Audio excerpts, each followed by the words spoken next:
हमारे बीटीएस के सभी मेंबर्स सिंगल हैं, हम तो यही जानते हैं। और जब से बीटीएस के मेंबर्स पिछले 10 साल से इंडस्ट्री में हैं, कभी भी ऐसी न्यूज़ नहीं आई कि बीटीएस ओपनली किसी को डेट कर रहे हों। ऑल्दो काफ़ी सारे के-पॉप आइडल्स जो पहले किसी को डेट नहीं करते थे, उनकी भी डेटिंग की rumours I. For example Blackpink को ले लो, काफ़ी सारी ब्लैकपिंक की मेंबर्स ओपन रिलेशनशिप में थी। उसके सिवा बाकी और भी के-पॉप आइडल्स कई सारे ऐसे हैं जो ओपन रिलेशनशिप में आए, लेकिन बीटीएस ने ऐसा कभी नहीं किया। अब दोस्तों सोचा जाए तो काफी इम्प्रैक्टिकेबल है कि 20-30 साल के लड़के हैं और उन्होंने कभी किसी को डेट ही नहीं किया पिछले 10 सालों में। काफी ज्यादा अनरियलिस्टिक बात है। लेकिन बहुत सी आर्मीज इस फैक्ट पर बिलीव करती हैं कि नहीं नहीं, बीटीएस ने सच में किसी को डेट नहीं किया। बट बहुत सी आर्मीज ये भी मानती हैं कि ऐसा बिल्कुल भी नहीं है।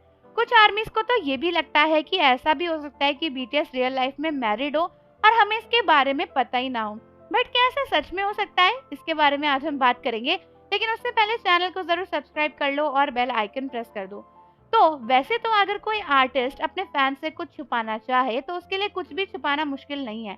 भले ही वो कोई भी इंडस्ट्री हो, के पॉप इंडस्ट्री हो या फिर बॉलीवुड इंडस्ट्री हो, कोई भी कैसी भी इंडस्ट्री हो ना, सारी चीजें छुप सकती हैं क्योंकि आइडल्स और उनकी कंपनीज के पास बहुत पावर होती है। हमेशा देखकर ऐसा लगेगा कि नई नई सेसंग फैंस तो सब कुछ रिवील कर देंगे या फिर नई नई फैंस को तो सब पता चल जाएगा, बट ऐसा नहीं होता।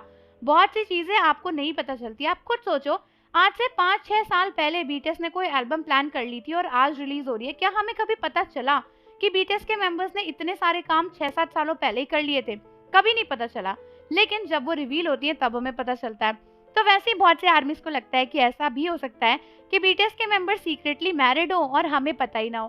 बट दोस्तों, इन दोनों चीजों में ना बहुत डिफरेंस है। किसी को सीक्रेटली डेट करना फिर भी आप छुपा सकते हो, लेकिन अपनी फैमिली और अपनी वाइफ को छुपाना काफी मुश्किल है। क्योंकि कई सारे आर्मीज को लगता है कि यार अगर वो सीक्रेटली मैरिड होते, कभी ना कभी तो उनको किसी ने उनको देखा होता अपने पार्टनर के साथ में, या कुछ रूमर्स तो आती ना, जैसे कि फेक रूमर्स आती रहती है, उस तरीके से कुछ रियल रूमर्स भी तो आती। ऑल्दो ये काफी ज्यादा प्रोबेबल है कि हाँ, हो सकता है कि बीटीएस किसी को सीक्रेटली डेट कर रहे हो, वो उन्होंने ना रिवील किया हो और हमें नहीं पता हो सकता है कि उन्होंने पहले भी किसी को डेट किया हो और आज भी कर रहे हो। लेकिन शादी की बात थोड़ी ओवर हो गई। मतलब मुझे नहीं लगता कि बीटीएस के मेंबर्स शादी कर लेंगे और फिर अपने फैंस को ही नहीं बताएंगे, क्योंकि शादी किसी की भी लाइफ में एक बहुत बड़ी चीज होती है। शादी के साथ आपकी बहुत सारी रिस्पॉन्सिबिलिटीज भी आती हैं। डेटिंग एक अलग चीज होती है और शादी एक अलग चीज होती है।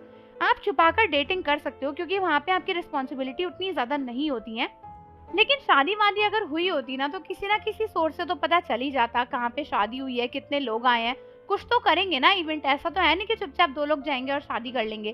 तो आप मुझे कमेंट्स में बताओ कि क्या आपको लगता है कि सच में हमारे बीटीएस के मेंबर सीक्रेटली मैरिड हो सकते हैं और उन्होंने हमें नहीं बताया। और जाने से पहले चैनल को जरूर सब्सक्राइब कर लो, बेल आइकन प्रेस कर दो। मिलते हैं आपसे अगली वीडियो के साथ।